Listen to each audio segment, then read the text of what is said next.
Everyone is talking about how CBAM hurts African exports. And sure, if we do nothing, it will. But what if I told you that the same mechanism designed to tax our carbon at the EU border could actually be the catalyst Africa needs to trade more with Africa? Intra-Africa trade right now is barely 18%. Compare that to 26% within the EU. We've been leaving money on the table for decades. CBAM might just force us to stop. Here's the reality check. Recent data shows that about 97% of Mozambique's aluminum is exported to the EU through Mozal, Africa's second largest smelter. Following its recent shutdown, aluminum exports from Mozambique to the EU are expected to fall. But South Africa maintains its position as the continent's largest exporter of the material, capitalizing on strong relations with the EU. Now, aluminum is processed and produced using high carbon energy. Under the CBAM, this suddenly becomes a very costly process. Same story for Egypt, Morocco, and Zimbabwe.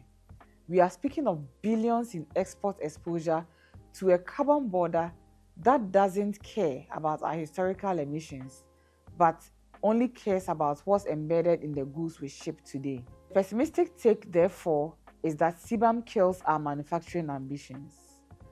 Africa's industrialization agenda gets derailed under CBAM. But there is another way to read all of this. CBAM rewards low carbon production, full stop. Now, look at the map. Kenya runs on geothermal and hydro. Ethiopia has massive hydro capacity. DRC's grid is dominated by clean power. Meanwhile, countries like South Africa and Zimbabwe have industrial capacity, but they run higher carbon energy mixes. Do you see where this is going? So instead of South Africa shipping high carbon aluminum straight to Europe and paying high price for it, what if they shipped it to Kenya first, process it there using Kenya's clean grid, then export to the EU with lower carbon footprint and lower CBAM costs? Suddenly, we are not just exporting to Europe, we are building a regional value chain. If you are sourcing inputs from lower carbon neighbors, auditing your vendors for emissions, building regional supply chains, you are not just CBAM compliant, you are trading more within Africa by necessity. And necessity is the mother of intra-African trade. Think about it. If Kenya becomes the green processing hub for East and Southern African aluminum, steel, and cement, who wins? All countries within the sub-region, right? You see, Kenya gets great industrial activity. South Africa, for instance, gets to keep its market access to Europe. And finally, the EU gets lower carbon imports. That's not theory. That's a value chain waiting to happen. Now, let's talk about the hard part.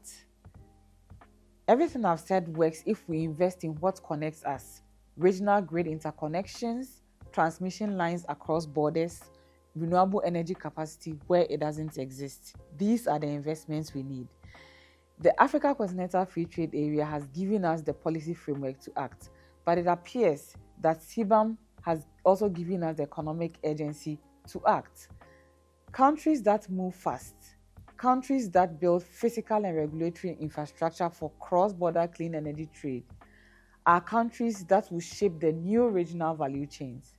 But those who wait and watch their neighbors capture the value would lose. This is what competitive strategy looks like.